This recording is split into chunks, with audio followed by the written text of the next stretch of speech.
Good evening, everyone. Today we have a very interesting session as a part of a kind of fake news series that has been going on. There have been a few previous talks which Zainab will tell you about. Today's session is about mining fake news using tech tools from social media. We have a very interesting panel here, and very soon they will be giving their opening remarks. We have Denny George from Tattle, which is a collective initiative of sorts to help identify and tag fake news. We have Anna Isaac from the News Minute. She's a journalist. We have Sandeep Khurana, who is a researcher at the Indian School of Business. We have Pratik Sinha, who is with Alt News, which is a very well-known fact-checking website. Before I invite my panelists to give their opening remarks, I would like to ask Zainab to give you a brief overview of previous talks given by some of these people here on fake news related topics, so that you can catch up later on. Zainab? Sure. Thanks, Prithvi. We've put this event together as a continuation of some of the discussions that we've been having about social media networks and mining misinformation, disinformation. This conversation started last year when Sandeep Khurana and Pratik Sinha presented their work, including the challenges and their own approaches and the solutions that they were developing at the Fifth Elephant Conference last year. We I think Venkatesh is here, and we had a workshop sometime in January, February, where some of these conversations continued primarily around the questions of virality, and therefore will platforms really take an interest in curbing and in monitoring in fake news and misinformation. We've also had a bunch of discussions around technology itself, where Sandeep, in his talk last week, talked about how human intervention is actually more accurate with respect to fact checking, but then you have artificial intelligence which allows you to scale. And given that you have all these nuances and you have fact checking, you have the platforms, I think this was an appropriate time to kind of take that discussion forward and bring the people back, some of the people back in the room and some of the people here. Thank you, Anna, for joining us today and to continue this conversation. So this is where we are. We will update the link to the videos from the previous talks on the event page, and you can also post your comments and questions there. Over to you, Prithvi. Excellent, excellent. So just for those who are on Zoom, what I would request is, unless you're part of the conversation, for the time being, please mute your mics. I will do the same soon. What I will do now is I will invite each of our panelists to give their take on this topic for roughly about 5 minutes. Some of them may have slides which they will share on their screens while you do that. Following which, I will have about 5 minutes where I will give my own take on this topic. And then we will have about half an hour of Q&A with the panelists. The next half an hour after that, 25 minutes to half an hour, will be devoted to Q&A from our audience. So whether you're on Zoom, whether you're on Periscope, whether you're on YouTube, your questions will be curated, and I will try to have ask those questions to the panelists. So my first speaker for today would be Denny George of Tattle. Over to you, Denny. Hey everyone, I'm Denny. I'm an interaction designer and a software developer. I'm here to represent a project called Tattle. I got into the misinformation space as a concerned citizen, so I just wanted to provide some background to that. I've been generally interested in using technology for social good, and in the past, I've worked on civic tech apps in the domain of healthcare, immigrant rights, and labor unions. 2 years ago, I was working on a chatbot that used a combination of natural language processing and human community members to answer questions about workers' rights. So we had a database of frequently asked questions that we could query against in natural language. And if a worker asked something that there was a match for, they would get an instantaneous reply. And if there was no match, they would get paired to a human domain expert who could chat with them and answer them, right?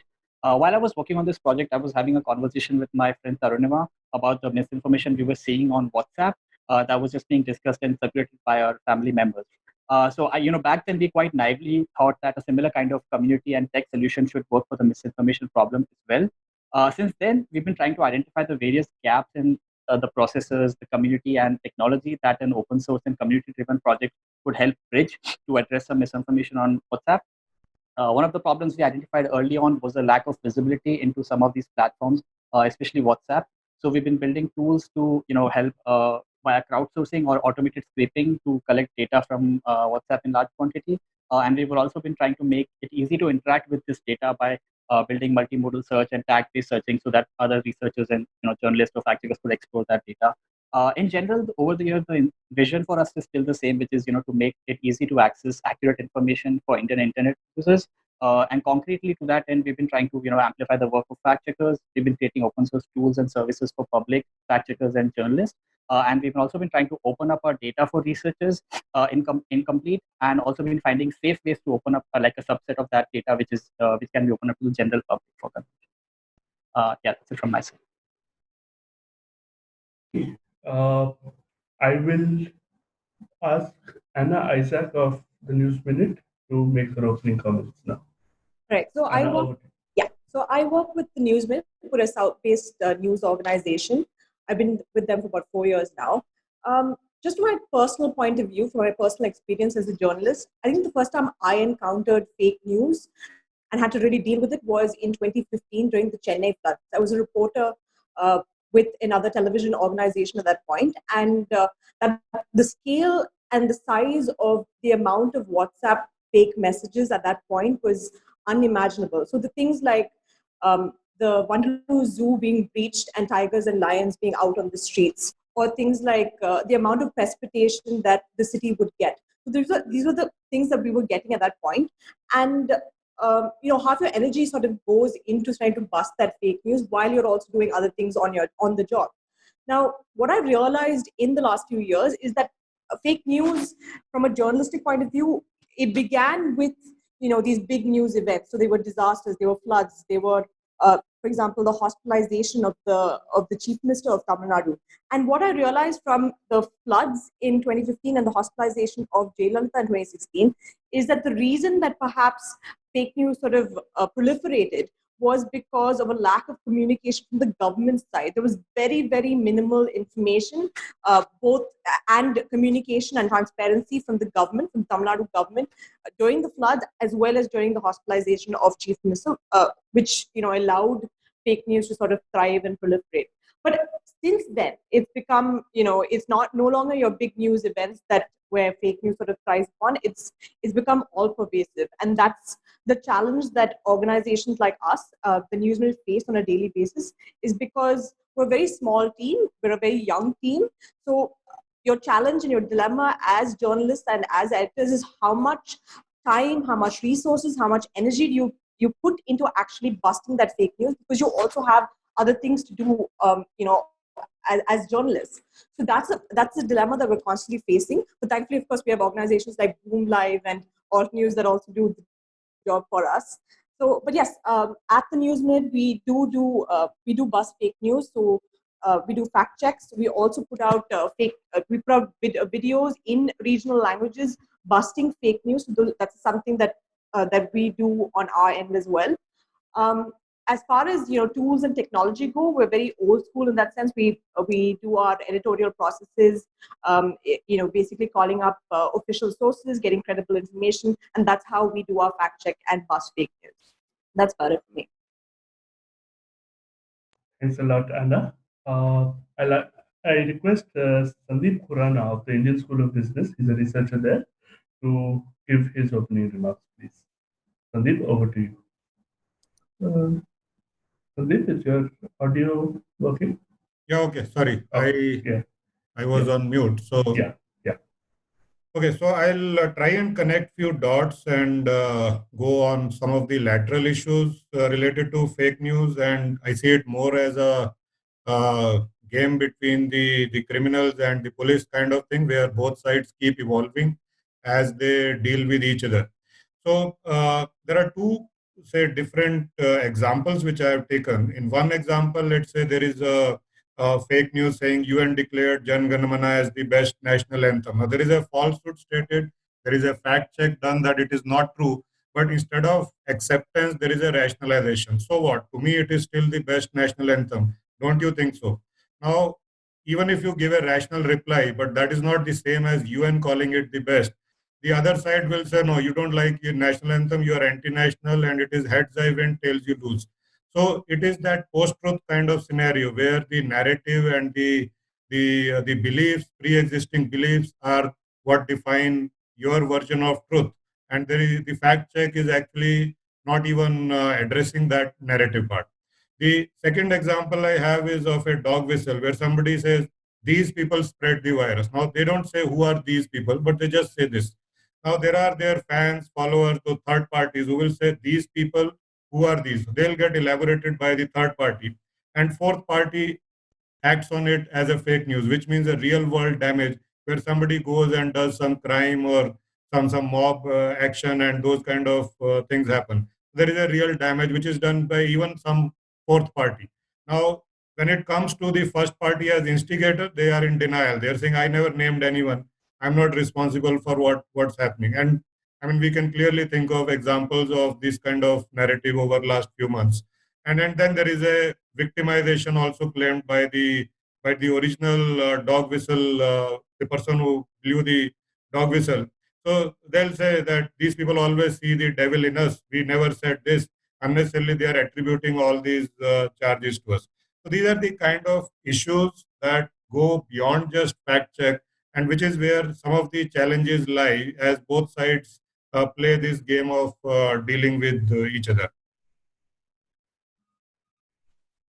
So this is how the narrative setting goes. The dog whistle is blown. There is a amplification of that and elaboration of that, putting meaning to that, using the second party, third party, and then because of the velocity and volume on Twitter, these things start trending, and that amplification, because it is in trends, it goes to media. Media spillover leads to more social media coverage because again, media houses are present on social media, and this vicious cycle leads to easy manipulation of public minds using the fake news. So this is what I do. I use a different tool, which is the network analysis. We map at aggregate level who are the players, what they are talking about, and then try to look for patterns and try to look for the specific narrative or specific players who contribute to that, and try to make sense of that starting from something very amorphous and haphazard and difficult to make sense, and try to ascribe meaning and look for the players and peoples and ascribe them roles. So I covered them in detail in the last week's talk, how we go about it. And it comes to getting the anatomy of that fake narrative, the role players and the reactions. And I've taken a live example from that day when I gave the talk, how a particular tweet went viral and it was hate speech and it was a fake narrative, but then it was built into something. So this was the details of that at that point. It is almost double of this now, with almost 15,000, 16,000 retweets and 2,000 replies. And it is like whatever I described just now. So for the positive, due to paucity of time, I'll not go into detail, but this is one context which I want to set. The second thing is the fact checkers do phenomenal job. It is like apart from lot of say tools, intelligence, technology, there is a lot of courage involved. There is a lot of say background work and rigor. But more than that, I would admire the courage, because in last couple of days itself, you've seen the amount of attack that has come on them. But there is a good value beyond just the first order effect of just debunking one fake news.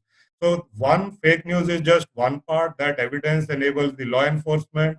There are patterns which are useful in the sense of building reputation and history.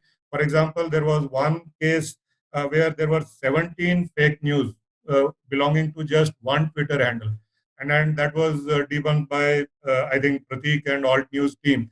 So those are the kind of things which help everyone. It helps research, it helps direct action, it helps the third order effect of even the public awareness, and it goes beyond just. So to the extent that today there are a large number of fake news, say, organizations which are thoroughly discredited. And the reason for that is the work done by the fake news, the fact checkers, which are going up to the first, second, and third level. And of course, there is the removal itself and the chilling effect or deterrence effect, because of which the second and third order effect is also there. But having said that, the order of problem is also huge. And why it is huge? we would not all be discussing all this today here if there was active cooperation from all these agencies. So there are vested interests. So whether it is the social media platform, whether it is mass media, which there are sections which are compromised, or whether it is the regulator, government, law enforcement agencies, their neglect, reluctance, or active promotion at times. And there are also the lack of scientific temperament in the larger society, lack of education, those issues. And even if we are dealing with fake news, we still have to uphold freedom of expression and minimalism and upholding all human constitutional values. So it is under these boundary conditions that we have to do to address the problem. If the law enforcement agencies were acting, there is enough evidence the fact checkers provide, or there is enough evidence the research can lead to, or if the social media platform did not have the kind of commercial incentives they have. So those are the kind of issues that make the challenge more compelling and more difficult. If these things were aligned correctly in one direction, none of this would require us to be discussing this issue here. So this is a quick, or maybe not so quick, say, context setting of few of the lateral dimensions related to today's discussion, because I don't come with a direct fact checker fact checking, but I deal with a lot of related issues as part of my research. So I just stop here and over back to you, Prithviraj. Thanks a lot, Satik. I now invite Pratik Sinha of Alt News to present his opening remarks. Pratik, over to you, please. Hi.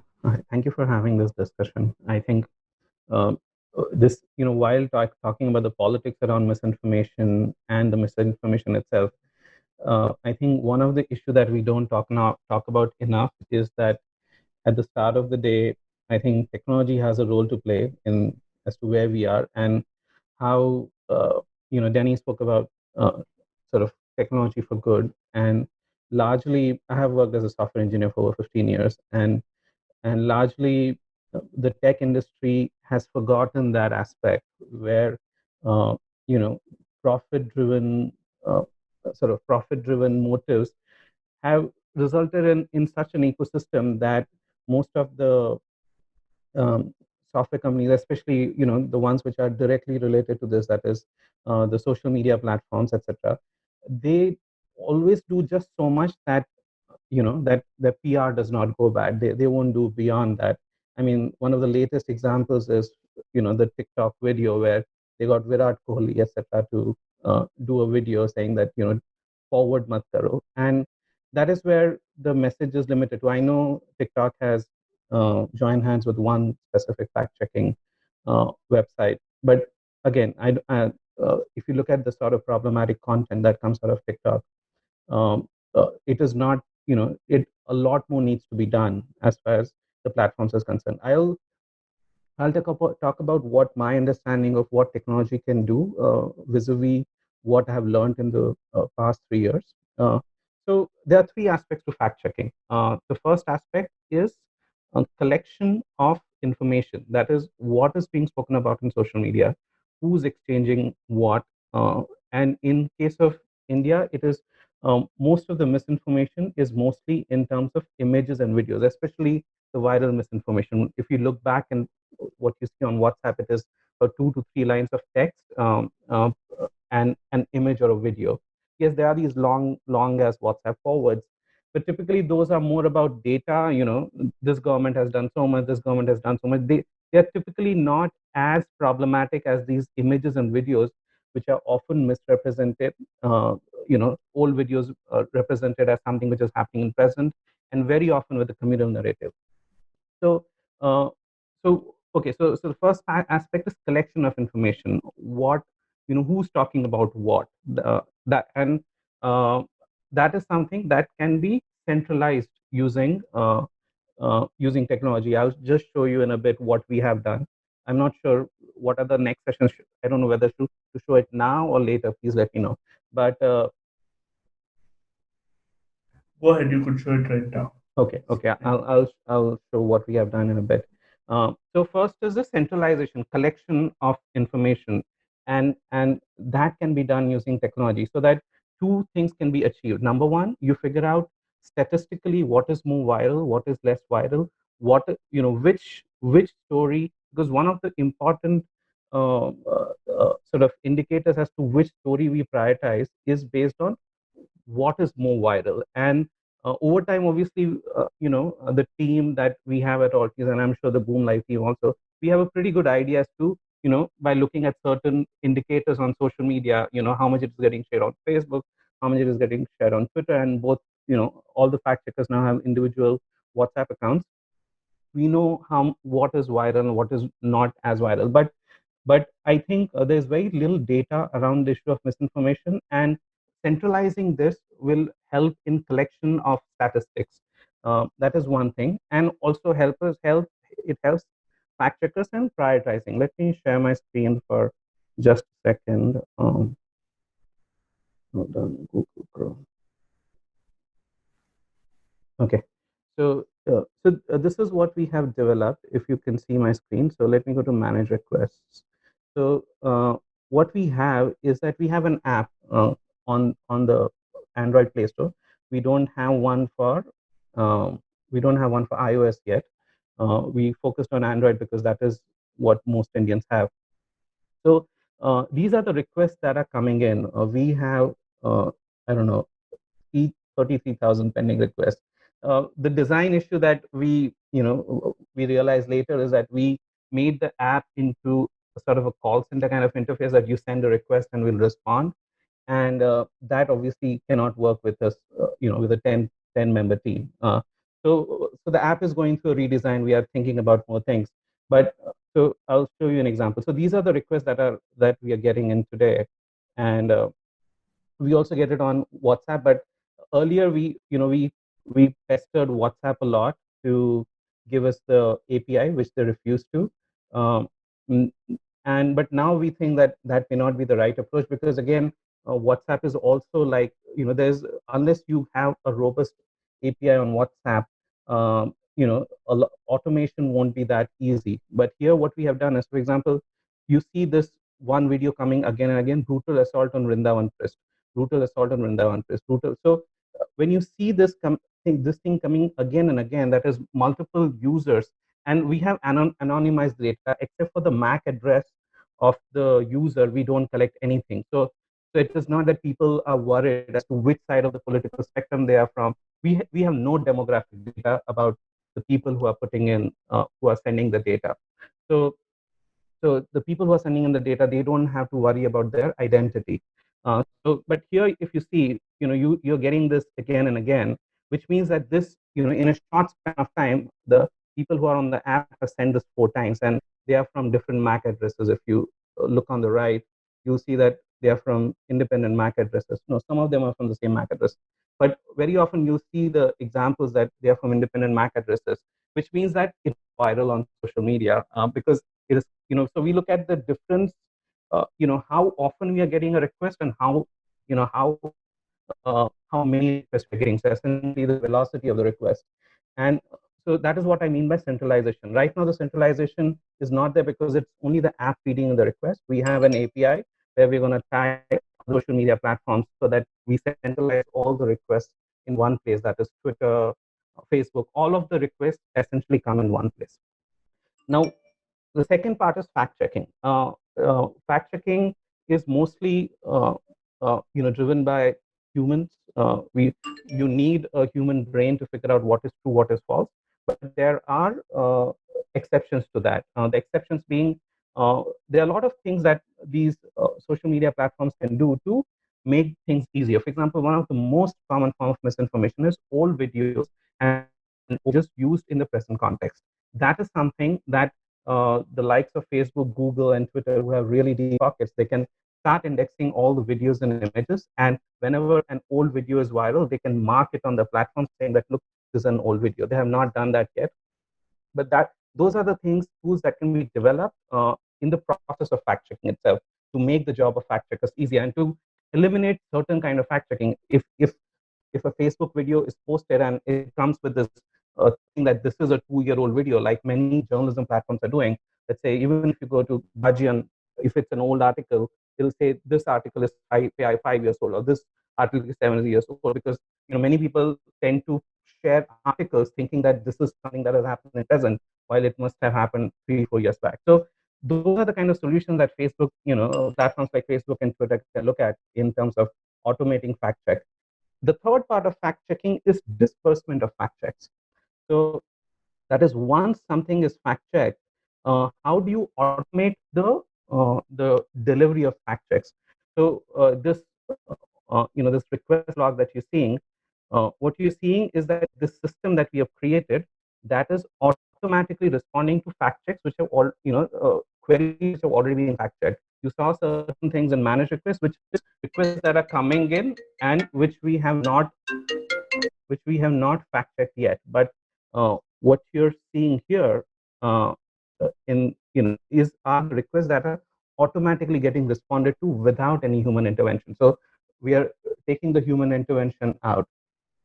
So how do I stop sharing? Yeah. So this is something that we have implemented, and there's too much talk about AI and AI ML around this issue. We use I'm a big believer of using very, very simple technologies which address 95% of the cost and reduce the infrastructure cost. AI ML will always mean a lot of computing cost, which means your infrastructure cost blows up. What we do is very simple comparisons. For example, if a video is viral on WhatsApp, there's a cryptographic hash called MD5 sum. You just compare MD5 sum, and you know that these two videos are the same. So I'm a big believer in very, very simple technology, which can address 95% of the issue. I'm not bothered about the rest 5%, which maybe AI ML can address it. I'm not completely convinced that it can. So yeah, so these are the three parts of fact checking: centralization of information collection, the fact check itself, where I said there can be some amount of automation, and disbursement of fact checks. So that is how I think technologists should look at fact checking, of how to automate these separate parts and work on solutions. And as I said, fact checkers work on a very, very tiny budget. So if you're going to give us solutions which are going to need lots of AWS and lots of Google Compute and all of that, it's not going to work out. You need simple solutions which work for a majority of the population, which does not cost thousands and thousands of dollars as far as infrastructure is concerned. Yeah, so that is from my side. Thanks a lot, Pratik. I'll now call Venkatesh of Boom to present his opening remarks. Venkatesh, over to you. Thanks so much. Can you all hear me? Yeah, good. So I'm going to share my screen in a second. Following Pratik is always a tall order, but he always makes you think, and I love that. And Pratik, your framework of collection and then the actual process of fact checking and distribution is a very, very nice framework. I'll try to fit my framework onto this. I'm presenting my. Okay, let me see if I'm presenting right. Can you see my screen?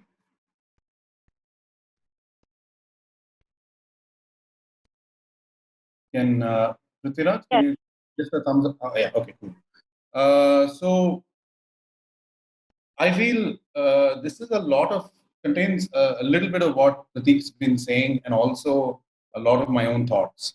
And I think I will take us through what I believe are the broad trends.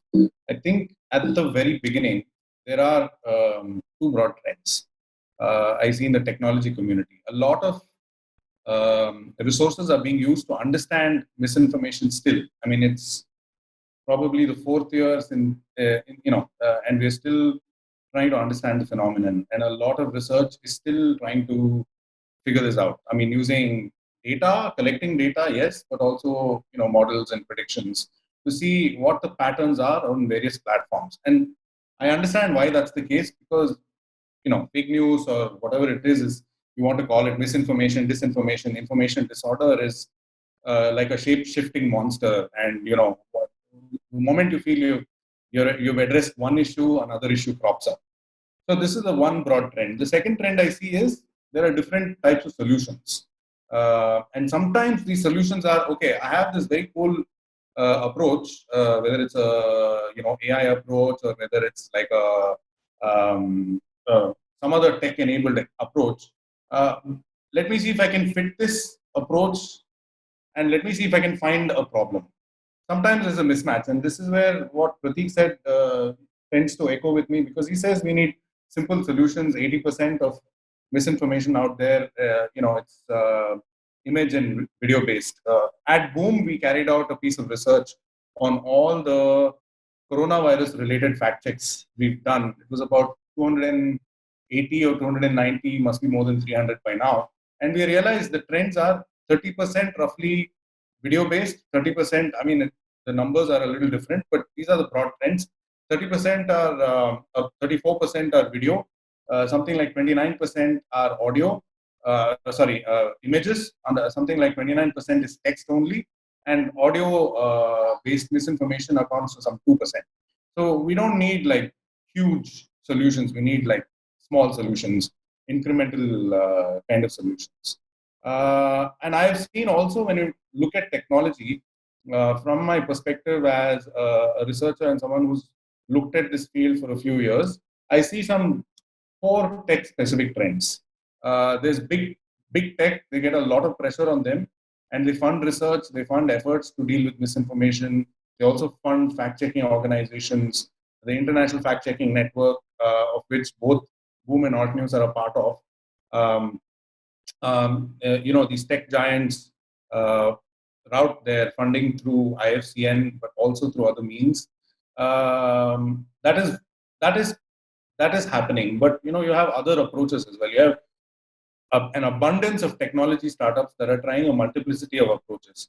For example, there is something called Credder, CREDDER, that says it's rotten tomatoes for news. So basically, it brings in people who are going to rate the quality of news.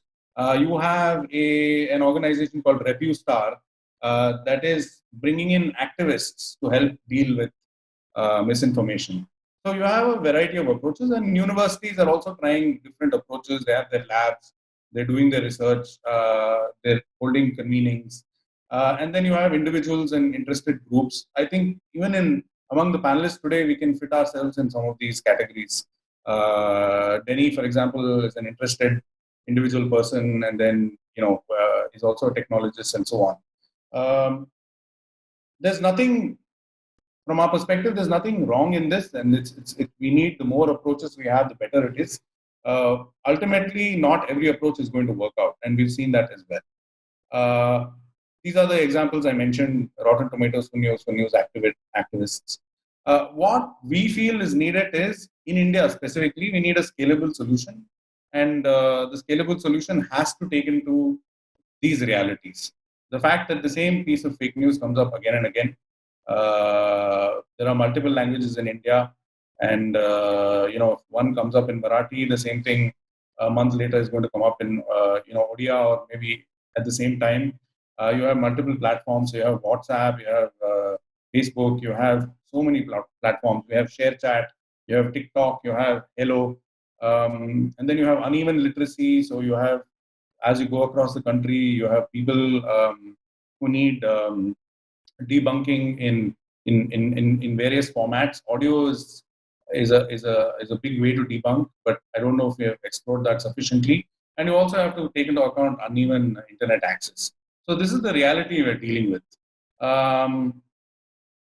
What's needed to start with, at least from a Boom or other fact checkers perspective, we have huge organizations around the world like Reuters and Associated Press. A lot of them are using these little programs, bits of computer code that essentially write their stories. And a lot of fake news debunking involves repetitive tasks. And if there is a way we can automate this process, it frees us up. So essentially, the process of fact checking itself is automated. Or you could have like bots on various social platforms that, each time somebody tweets something, or a known offender tweets something, you have a bot that says, this is something that my colleague Karen Rebello was pointing out. She says there are some organizations that do that. And also you have platforms that are cracking down on repeated fake news. We need more of this. So this is a broad kind of landscape from our perspective. We need a solution that is scalable. But when we talk about scale, if you look at the Silicon Valley model, it's a bit like saying, okay, here is an organization, let's throw lots of money at them, let's scale up really fast. We've seen that kind of thing doesn't tend to work. So, I mean, one thought experiment just for this session I thought was we can either all try to scale up in multiple ways as individual organizations, or we can think of ourselves as cogs in this gigantic organism that is essentially dealing with fake news. So essentially everybody in this chat and all the people who are watching this chat, we all have a role to play. And if we learn to collaborate, I feel both non-tech people and tech people amongst each other and everybody together, that's the only way forward, I believe. That's basically it.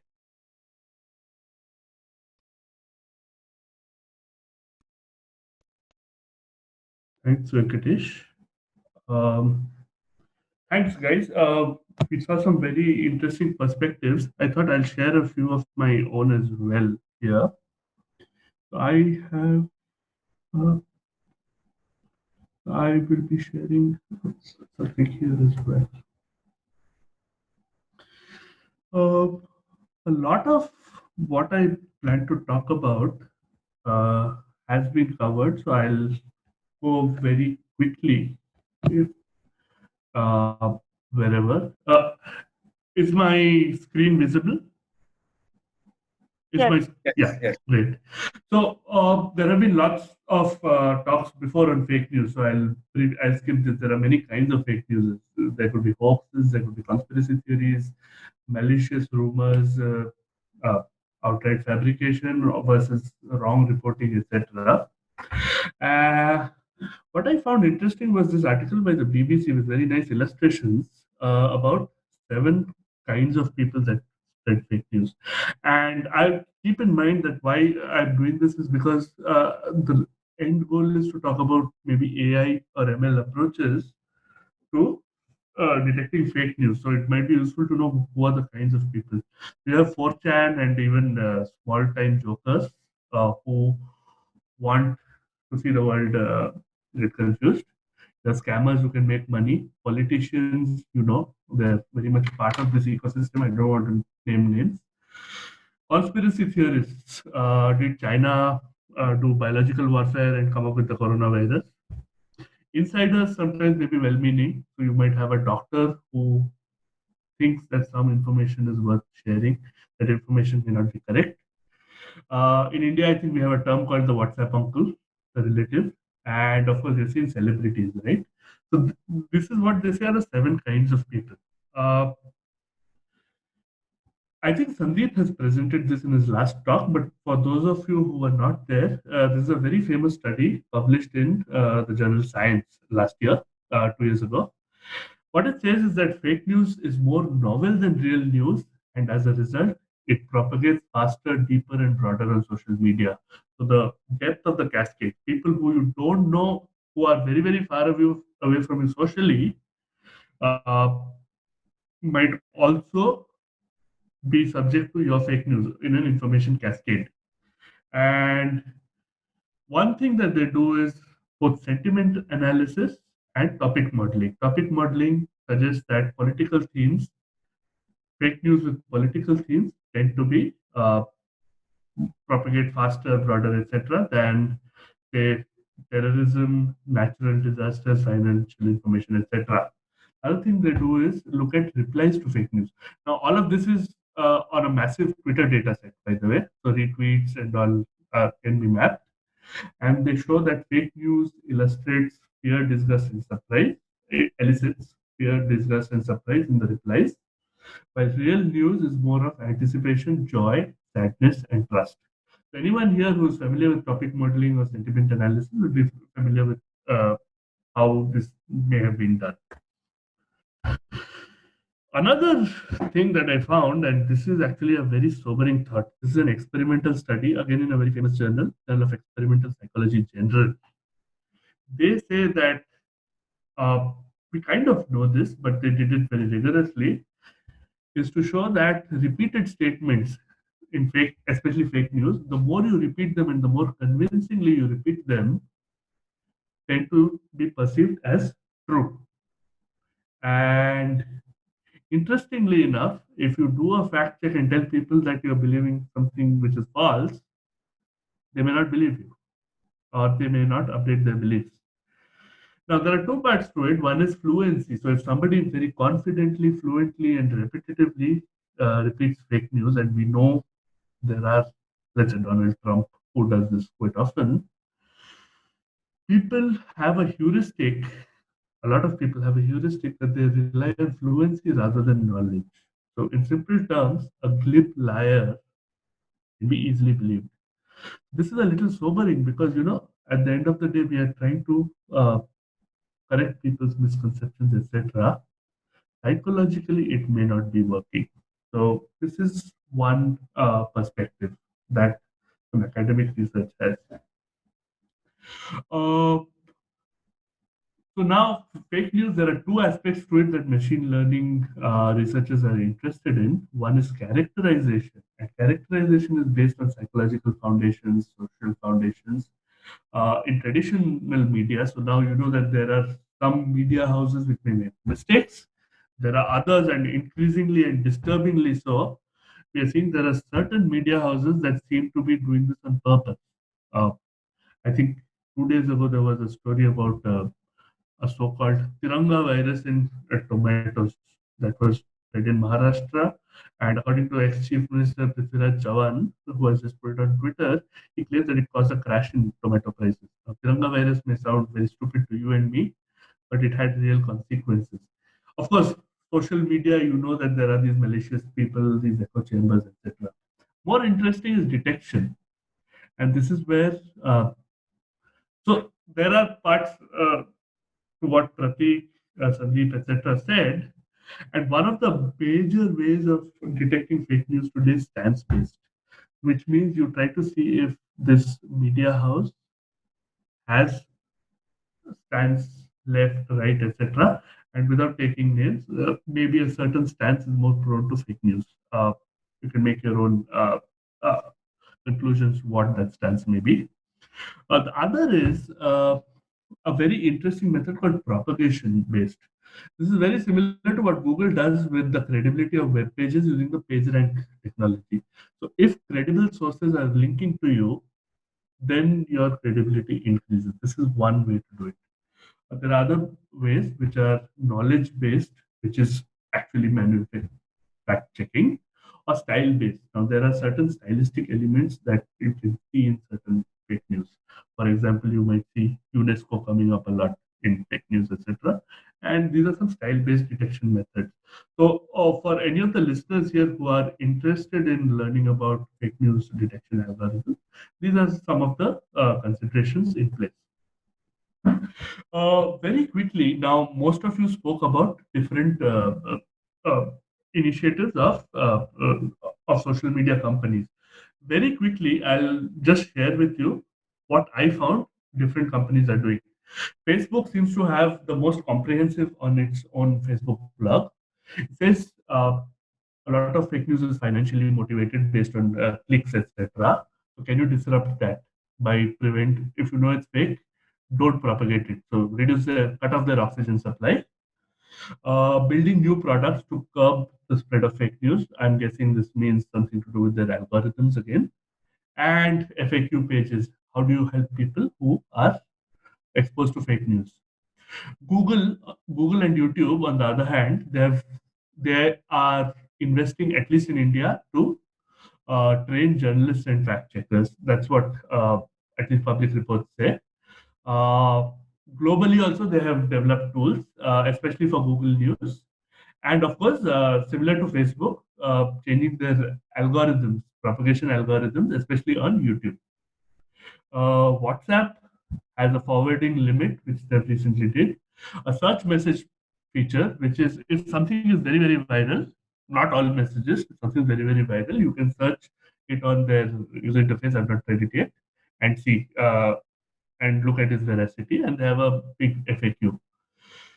I did not find much from Twitter except that they plan to label coronavirus-related suspicious messages as suspicious. And of course, Pratik spoke about the Matkar Forward campaign and an in-app reporting feature that TikTok has. So I'll keep this slide here. I'll keep this slide here because this is what the platforms have done. From this point onward, what I would like to do is start asking a few questions to our panelists here. Typically, what I'll do is I'll probably nominate one panelist per question, but please feel free to join in. Okay.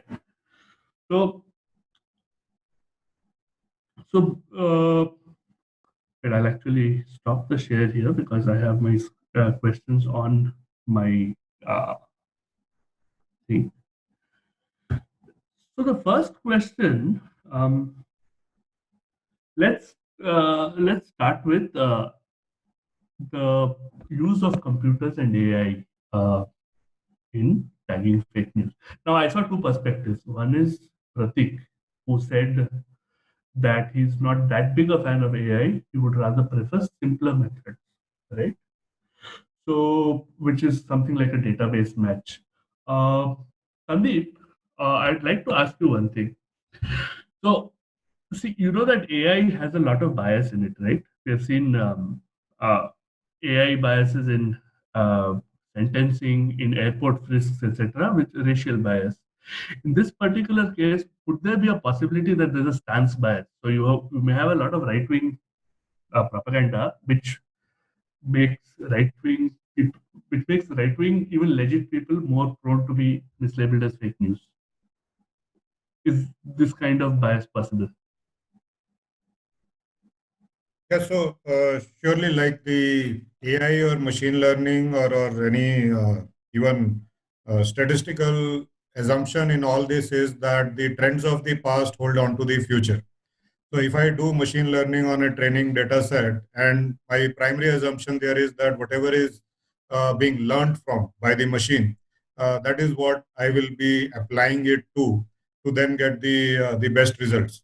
Now that assumption is violated. Like in case of fact check, it cannot be assumed that the every time the story coming will be a repeat. In fact, not just the story, but the whole narrative, the terms used, the jargon, the images, everything is very dynamic and it changes.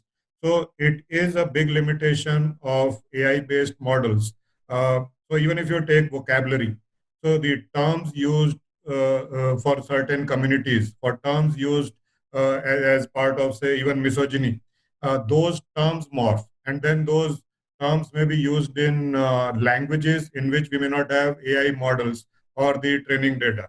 It could be English, it could be Hindi, or it could be the font also is different, or even the in English font it is say a English word, a combination of Hindi English. So there is that serious concern, which extends not just to the biases that you said. If the training data set is being, say, designed by a body which composes only of one race, that is the kind of example which is there in research. And same way it could be here, the training data set, researchers' own values also get reflected in the choice of the label there. We have checks and balances by way of inter-rater agreement, multiple people doing it and those things. But I would say it remains a concern. So one is the opacity of algorithms, which the platforms don't reveal. We don't even know on what basis they are shadow banning a certain tweet. We don't know on what basis the views are increased or decreased. It could be commercial motive. It could be real scientific stuff. It could be there is an algorithmic bias in the background. And opacity is one part because of which we can't even get to know or comment. And the bias is the another part which sometimes through secondary research analysis, we can even point out, like there are those research papers you kind of referred. Would anyone else like to pitch in here? I want to come in here and I want to ask the question, why are we even talking about AI and what is AI going to solve?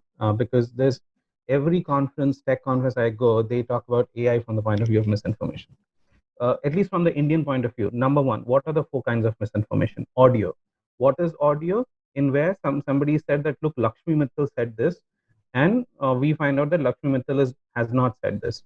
Can you detect that using AI unless you have everybody's audio samples, and even if you do that, you cannot detect that kind of misinformation using AI. Okay.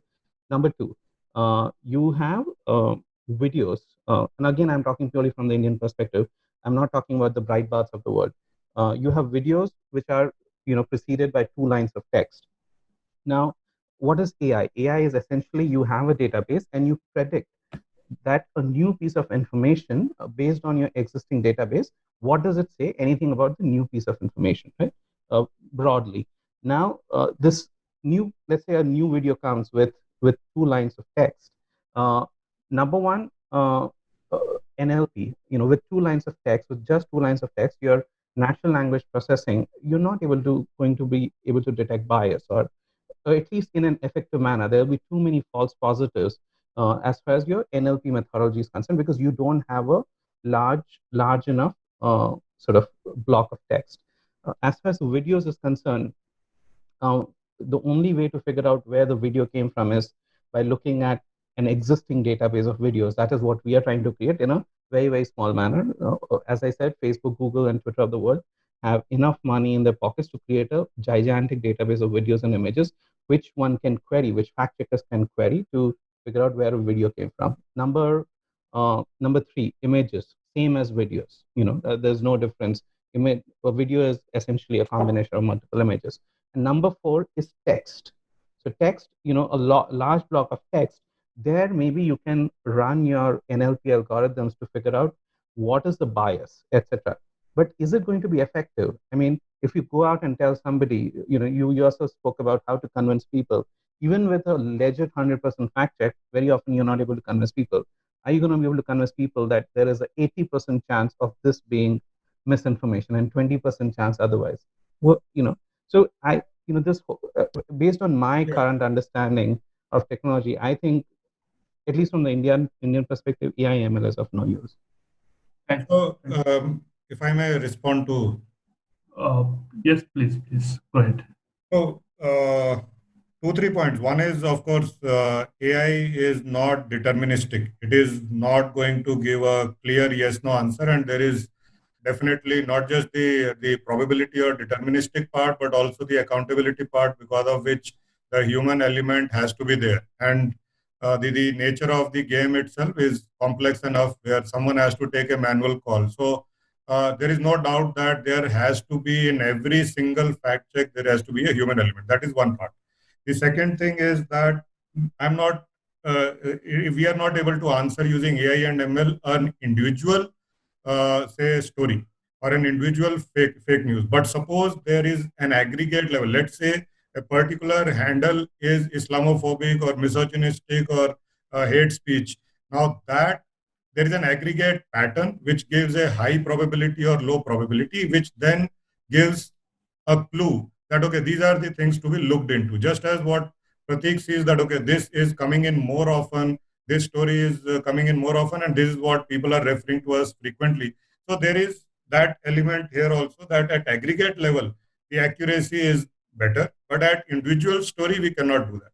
The third part is, when we use these kind of, say, tools, it is classifying the volume of work, which could be, let's say, in millions of tweets, into red, orange, green. Now, in red, we are very clear that these are hate speech. In green, we are very clear these are not hate speech. There is a chunk of orange in between. Now, in the absence of that, what do? You can't go through all million. So at least it prioritizes what we do. Yes, it is not good for fact checkers because they deal with only one story at a time. But if I look at the aggregate level in using these tools, even for fact checkers, where I would say, so some of the area where I'm working and I got into this hate speech as part of the research, there are screenshots posted. Now, just a moment, Sandeep. I would like to hear distinguish between hate speech and fake news. Yeah. Now, there is a lot of intersection between the two, but they're not necessarily the same. Correct. Yeah. Agreed.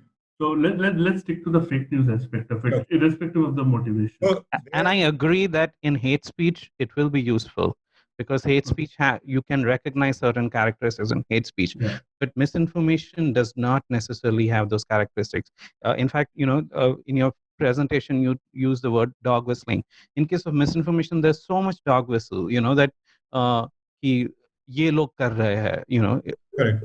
and those kind of phrases in different languages where you don't specifically target anybody.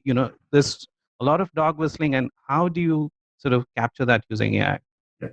I'll move on to my next question, though. I'd like to I would ask like to hear Denny's views because, and yeah, I saw him. Yeah, very quickly, Denny. No, I have some specific yeah, questions. I think I just wanted to chime in that I totally see how, like looking at the dashboard that Pratik saw, where there were like 30,000 pending, videos, right? Let's say at best AI might just flag that some of these are very obviously fake, right? But like I don't know, I'm not sure if that information is that in itself useful to him, because as like the amateur fact checker at my own home, when my mom shows me something, whether this is fake or true, like knowing that just by being just by having seen enough fake news before, like I kind of knew whether something's true or false right away.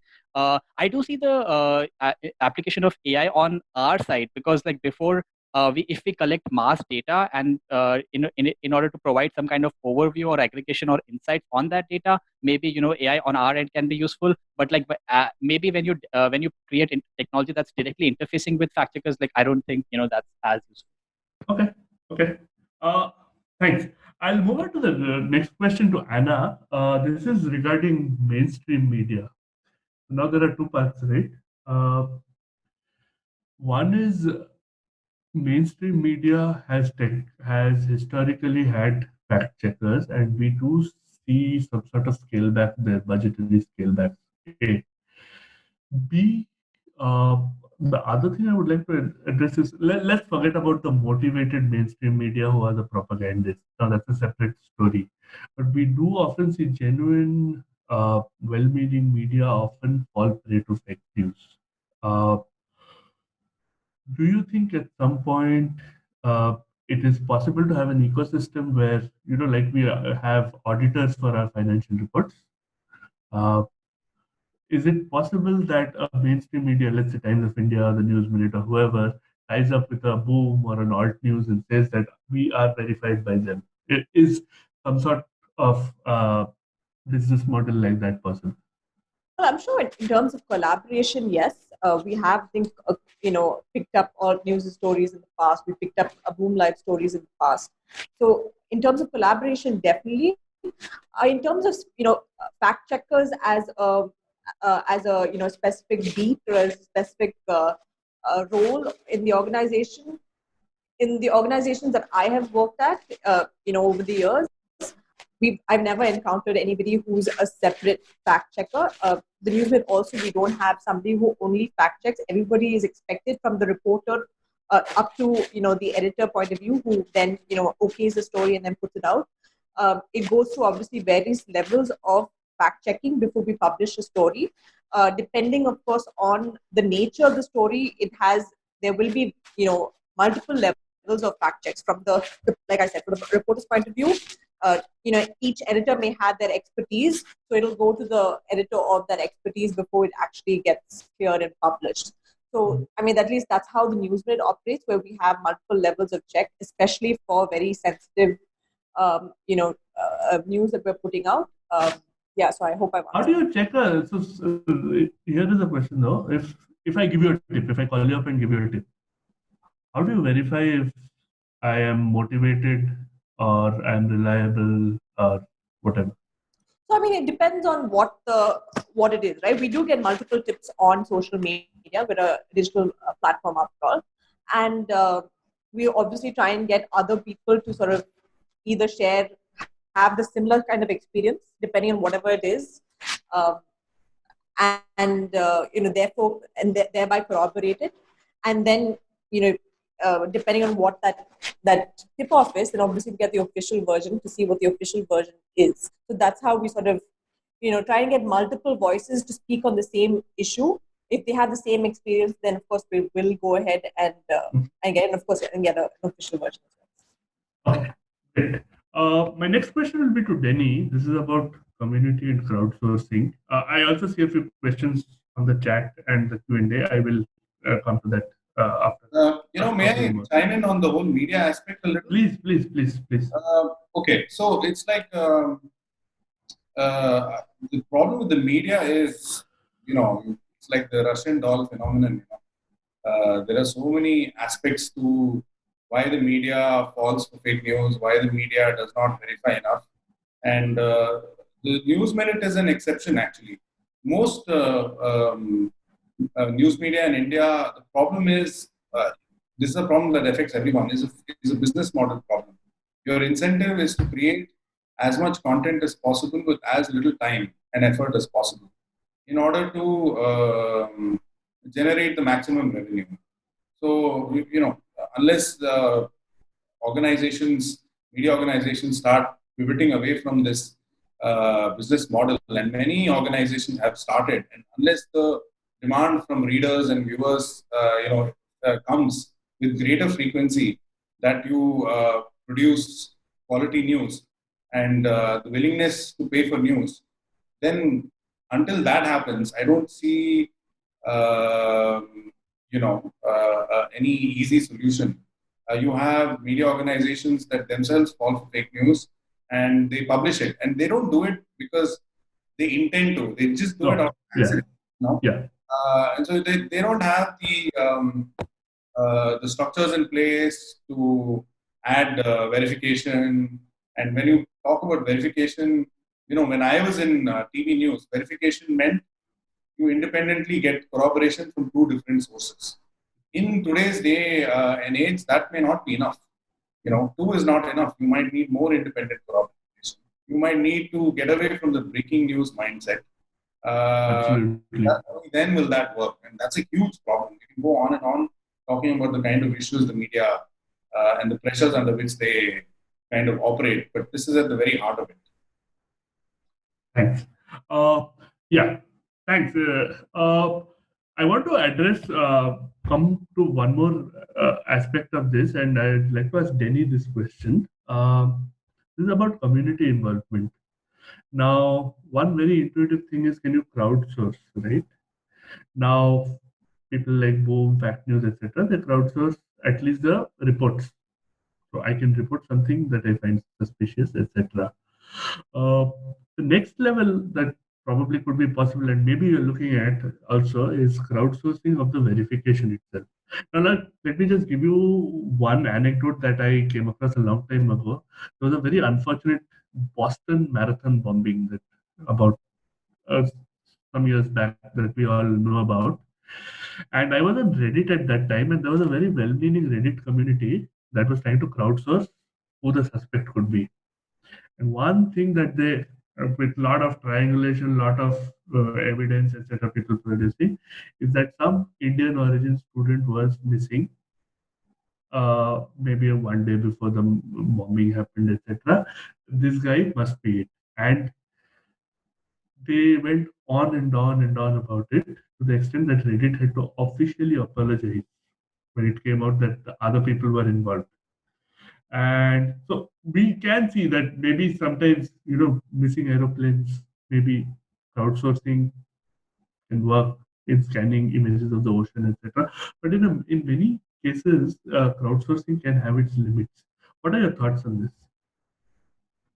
I think I definitely want to distinguish between what's really relevant to the Indian context right now, and then talk about crowdsourcing, fact checking as like a, let's say, a hypothetical solution, right? I think right now, I've seen this being talked about a lot in the fact checking circles, is that the reach of already fact checked information is very limited, right? So it's not like misinformation is not being fact checked; it's actually being fact checked very thoroughly using IFCN guidelines or those structures. But it's not reaching out to enough people. So that's one thing, right? So maybe in the current context, that's probably a bigger problem. But yes, I think you could argue that there's some merit to opening the process of fact checking itself, to make it so that people can as a way to build trust with your community, right? So if, let's say, the people can see how Alt News is going about fact checking something, or if you can attach, let's say, first-hand information that you have, maybe that will build more trust with the community. But I think it's hypothetical. It's worth trying, I guess.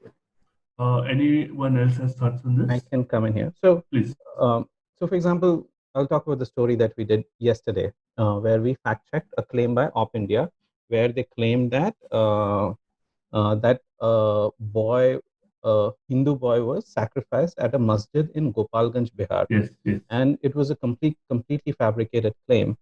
So that is one kind of story. And this, even though I have never been trained as a journalist per se, I've only been trained as an engineer. But if you look at that story, that only has a journalistic aspect in the sense that there's no Google reverse image searching, none of that, right? So we contacted a journalist on the ground. That person went and spoke to multiple people and all of that. We got the postmortem report. We reached out to a forensic expert. This is the same guy who had done forensic work earlier for Nithari killings and all of that. So really high profile guy who works in Sydney right now. And so it was a regular journalistic piece. So in here, when you can't really crowdsource per se, but what you can do, especially for small organizations like us, what we have done is we have been able to get in touch with people everywhere. And this is not the first time we did this. We get in touch with people on the ground who are also equally interested that this particular misinformation be debunked, and they often help us. So that is one kind. The other kind, the other kind where the fact checking starts with the help of a digital tool. That is, you use something like an InVid or a Google reverse image search to first get to a point where you figure out where this, what this incident pertains to. Sometimes it is also just plain observation. You look at a license plate, or you look at a billboard to figure out, to find the location of that incident. And after that, you actually have to get down to regular old-fashioned journalism, trying to get to people. Sometimes it stops right there. That is, it is an old image, you have a news report, and you publish it. So these are the things where crowdsourcing and technology can help. That is, somebody, even if we don't have the technology, even if you have parts of technology, that is, hey, this is viral, somebody does a reverse image search, till the time it is automated, say, hey, this is the original source of the thing. A crawler goes and finds out, what is the core of the text in that article, which, it says that this incident pertains to this, and then creates an initial draft of a fact check, which an editor can quickly, which a copy editor can quickly edit and push it out. So these are the kind of things that can be done to simplify and to fasten the process of fact check, which is absolutely, because eventually we will have tools where fact checks will reach more people. I mean, what we are doing, we are essentially creating an API that we are going to tie to, Telegram, Twitter, and then we have other ideas. As I said, the original design of the app itself was not the right, and we are trying to redesign it. But eventually we will have tools where fact checks have a much larger audience.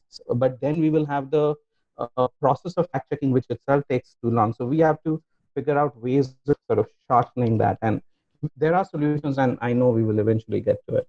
Denny, you wanted to add something here? I was just thinking the way Pratik was describing this whole thing, and I kind of almost thought of, conspiracy theorists and like the kind of Pizzagate stuff that happened in the US. Like, so I can totally see how some guys just get extra motivated to, find loopholes and, spread half truths and, create conspiracy theories that don't need to exist. Yeah. So there's a other angle of it as well. Okay, I'll take some questions from the social media feed. There's a question from Tosha Sarkar, who says social media platforms have been at the forefront of the conversation regarding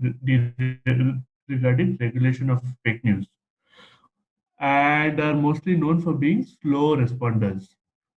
What role, in the opinion of the speakers, should these platforms play in facilitating and helping the fact-checking community and making the process seamless? I'll just add one point here. I think a lot of these platforms have their own financial incentives here. You need daily active users. You need activity going on. Plus, you need sponsored content. A lot of fake news you can see on Twitter, at least. I see a lot of times really malicious stuff is being propagated for a fee. So, on one hand, they actually have an incentive to make more money, increase their valuation. On the other, of course, they need their credibility, plus they need to pay, plus they need to be seen as caring about fake news, hate speech, etc. Right? What do you think can be made to make these people more responsive to the fake news idea? to uh, to curbing fake news? Anyone? Venkatesh, do you want to comment? Venkatesh? Can you rephrase that question? Yeah. So basically, what Torsha asks, I just added a few points, is that some of these platforms have been slow responders, do not give API access properly, etc. Right? So what she asks is, what role should these platforms play in facilitating and helping the fact-checking community? Should, I can say, I'll add another twist to it. How can we incentivize them to do this?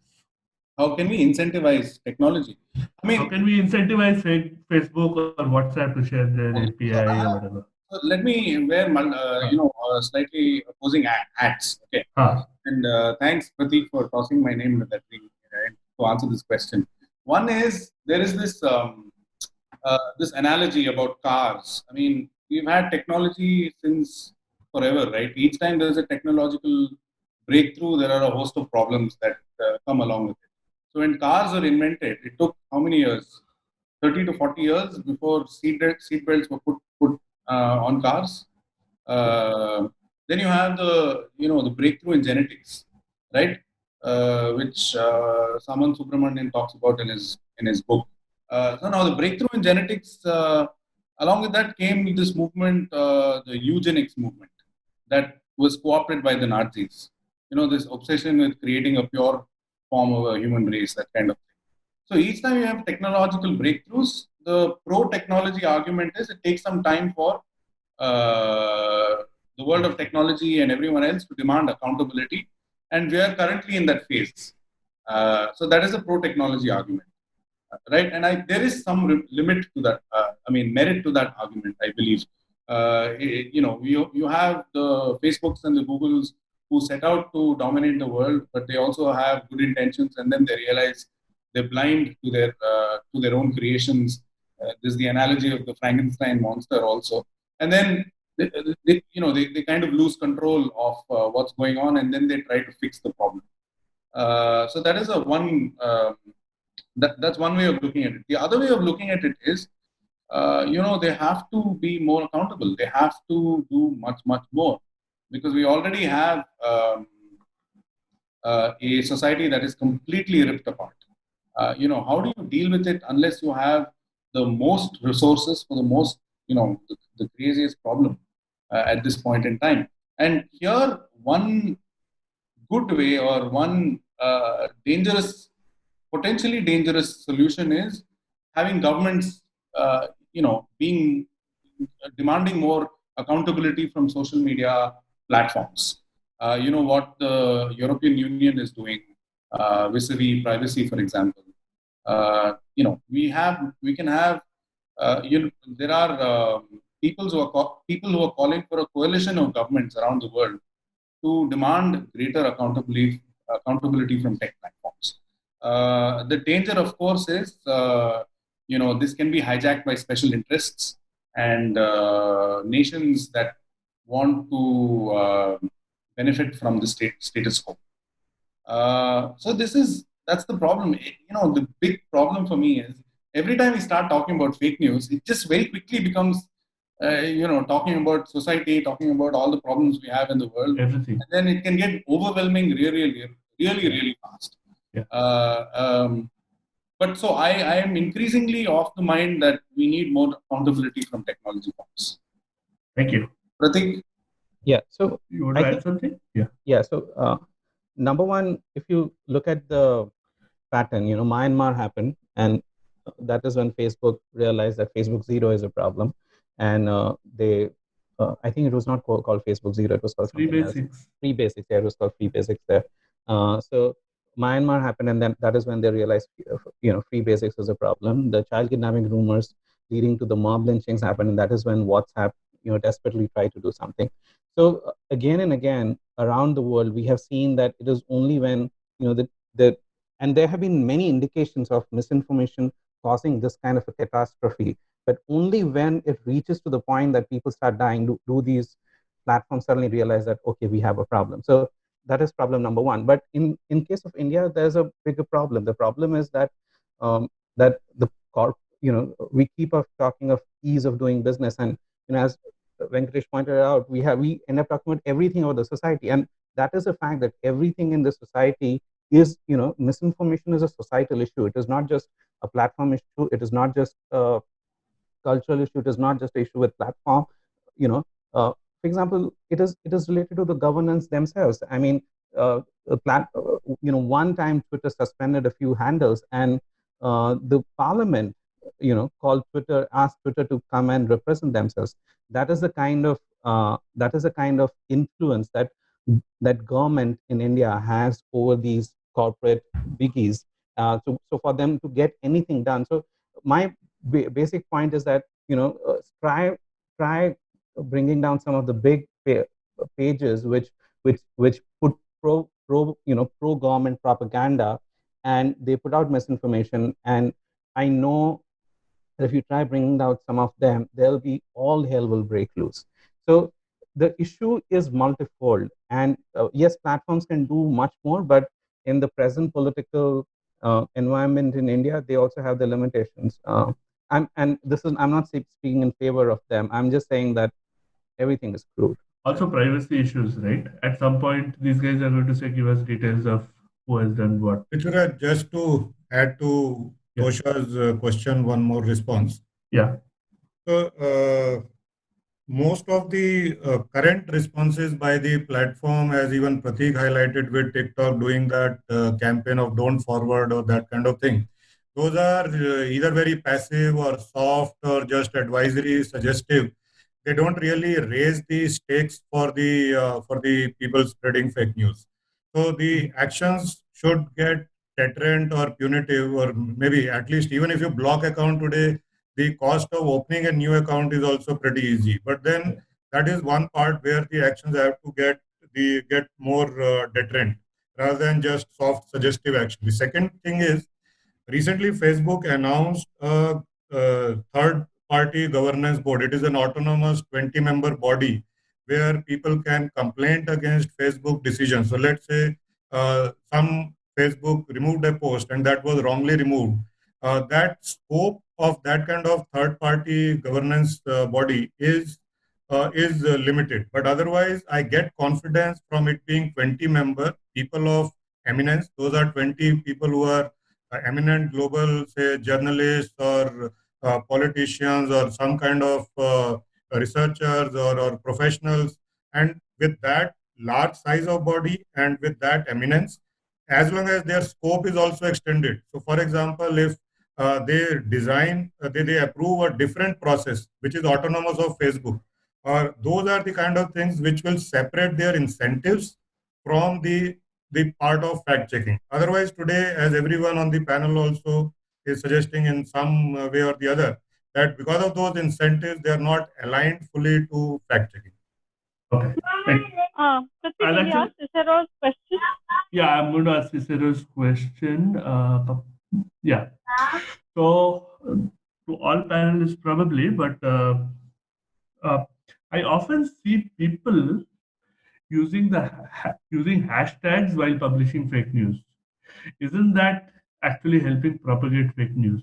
And we see a lot of these propaganda TV channels doing this now. Actually, I think you did mention that I often see people using the hashtag that is publishing the fake news in their counter posts. Doesn't that boost the fake news? Okay. That's second part. I don't think either Alt-News or Boom does that. You just say something. What the question you asked, Prithviraj, was, we see the same hashtags proliferating fake news.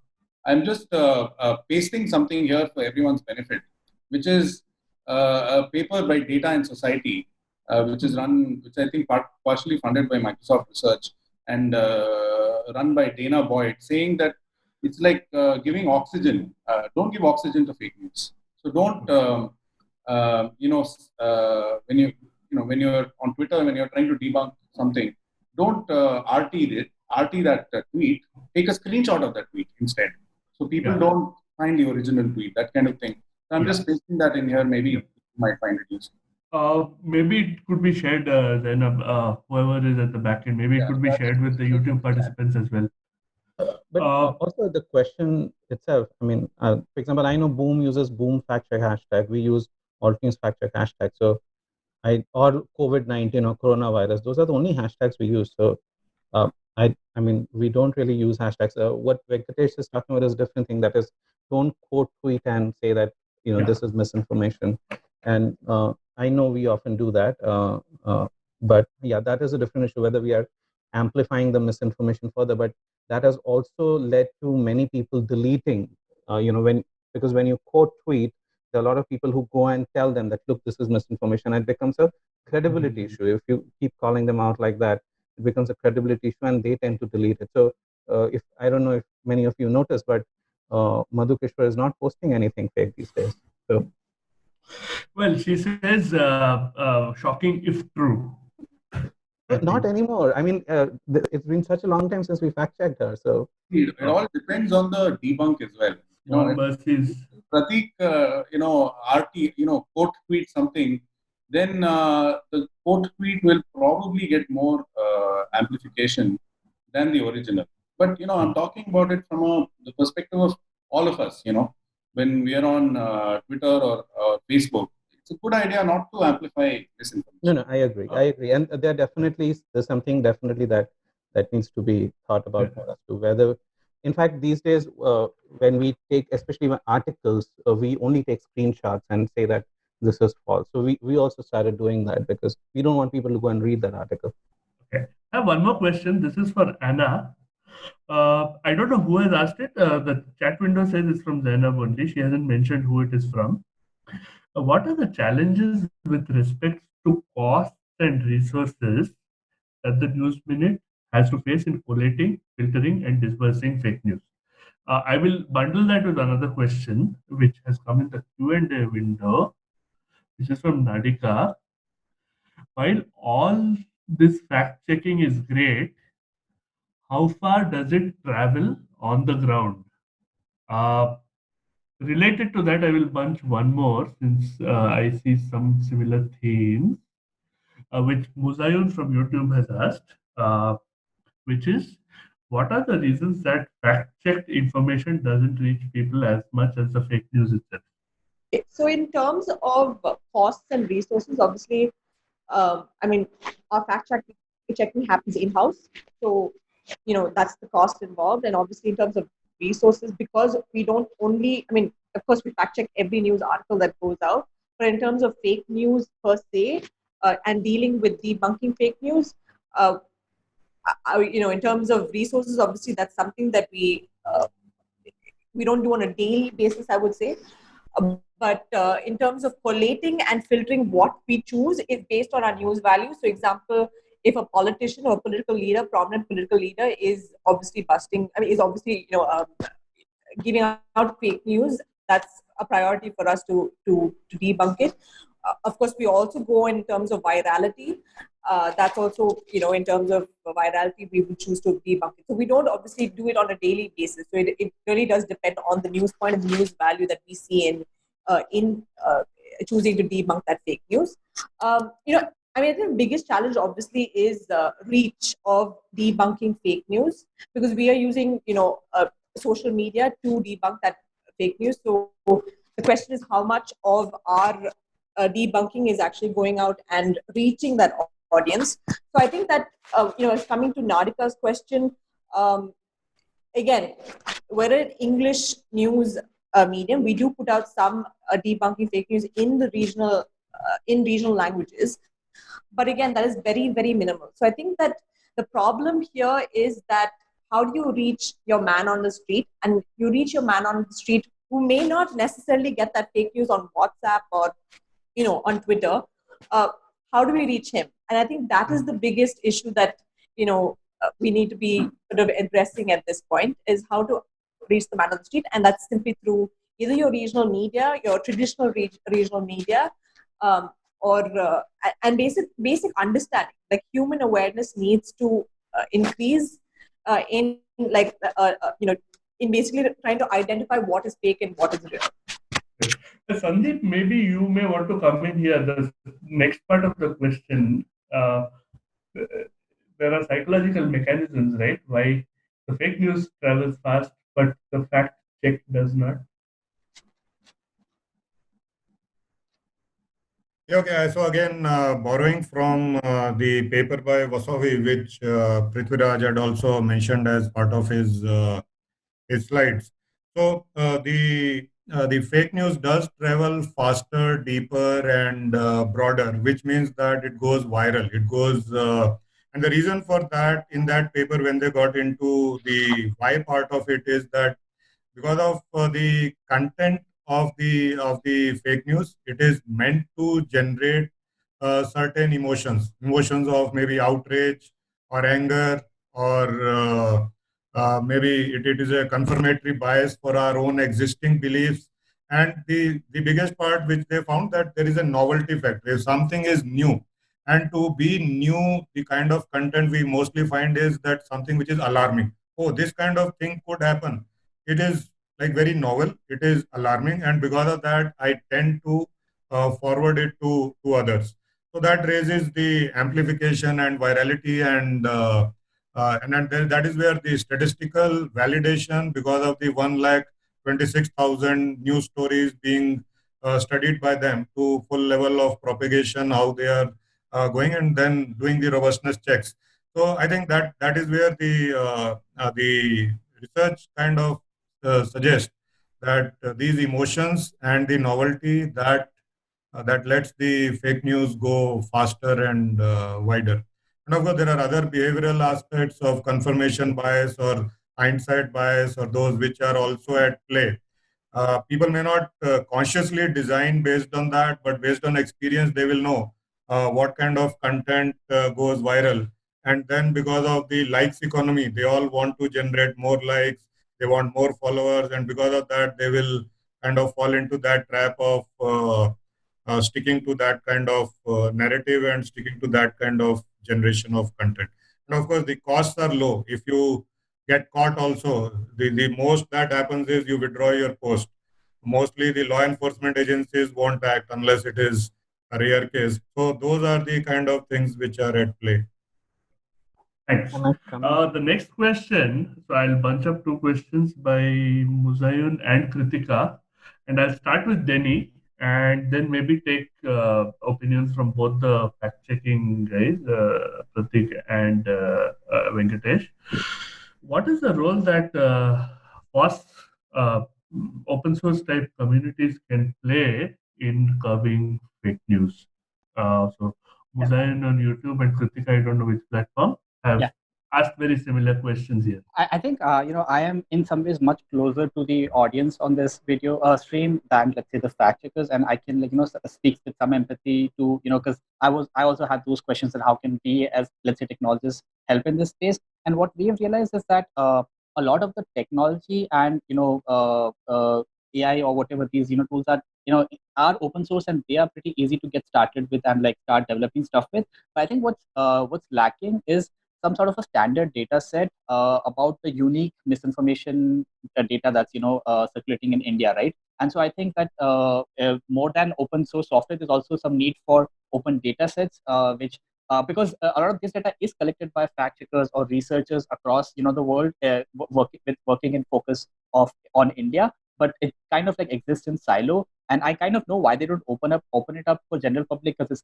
it might lead to further amplification of that fake news. But they must if the people on this panel were part of some entity that could make these high quality data sets available for amateur software developers or researchers to so that speed to fasten up their tech development and not worry about data collection, which probably has already been addressed at this point by them.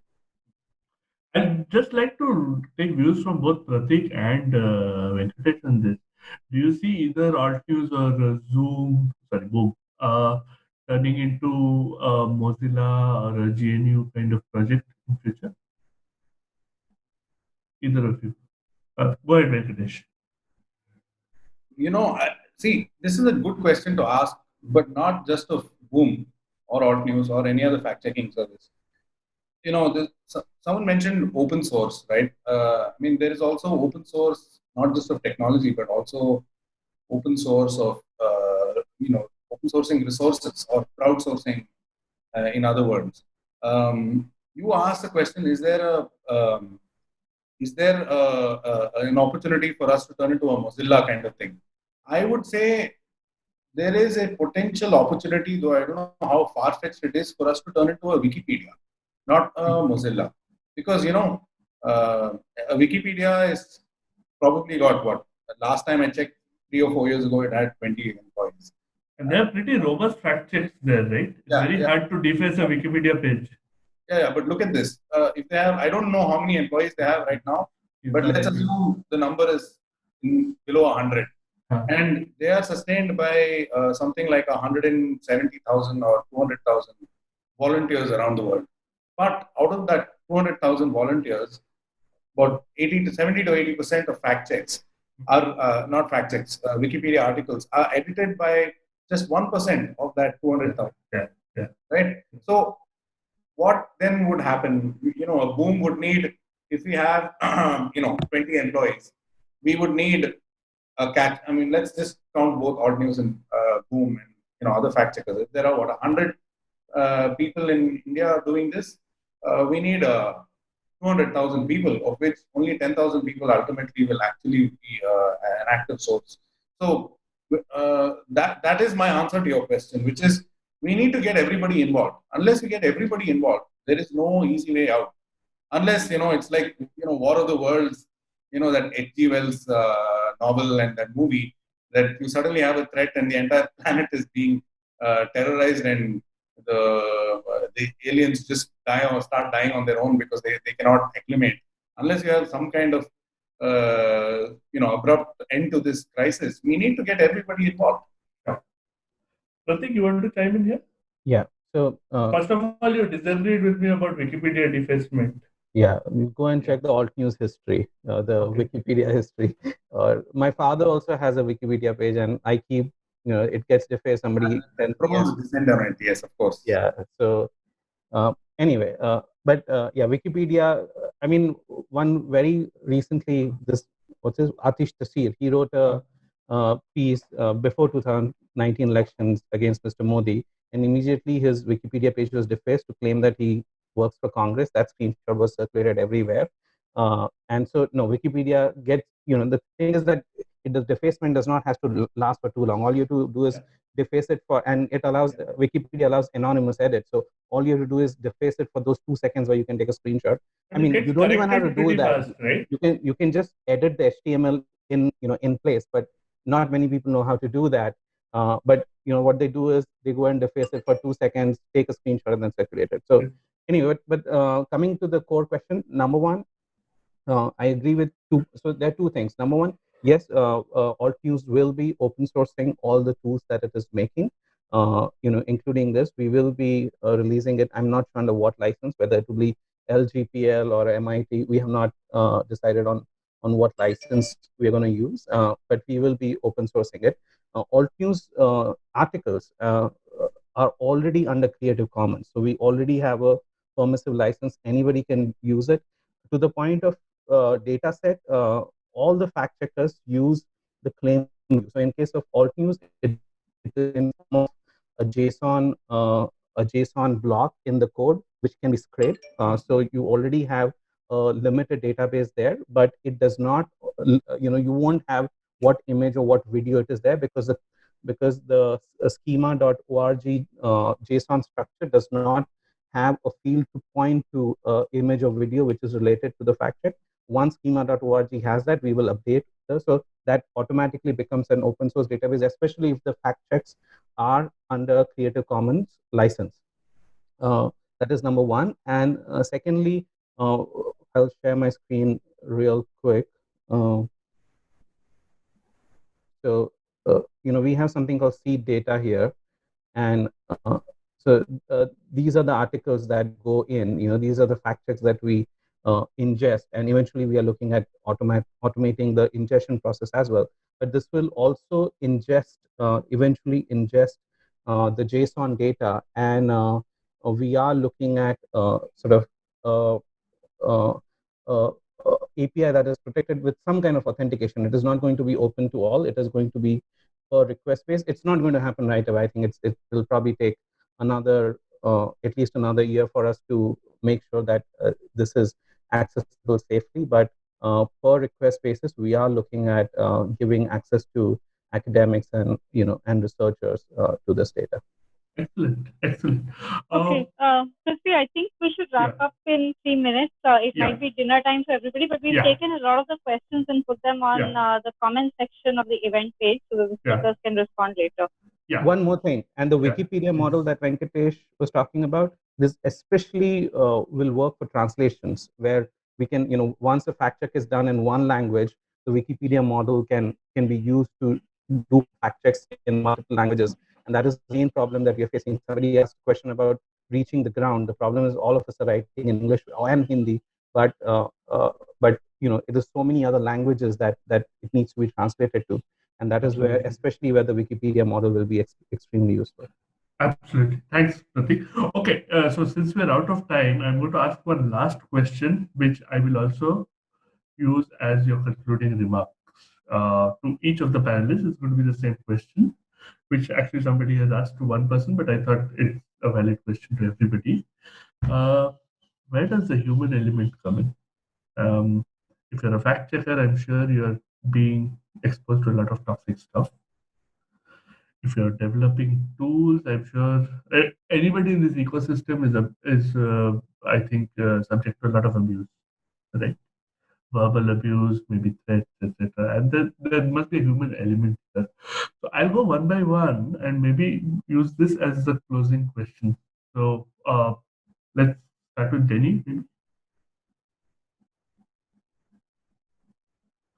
Sorry, could you repeat that question? Yeah. So the human element of fake news and fact checking. There could be negative parts of it, right? Like threats or being exposed to toxic stuff, or maybe positive parts of it also, like people look up to you and thank you, etc. In your opinion, what is the human element of this entire thing? Oh, I mean, I guess just being able to inform somebody of a new thing. Like when we talk of our service, we don't say that, okay, this will tell you whether something's true or false. We kind of say, okay, this is going to give you more information to add nuances to the issue, So I think just building that level of healthy skepticism and curiosity in people, I guess, is, the positive human aspect of, doing this. Okay. Anna, would you like to comment? Yeah, I think in terms of journalists, the human element is, at least from traditional media, it's always there, right from the point of fact checking to obviously to putting that news out and also facing the tirade that comes our way. That's, I think, part of our job, irrespective of whether it's fake news or not.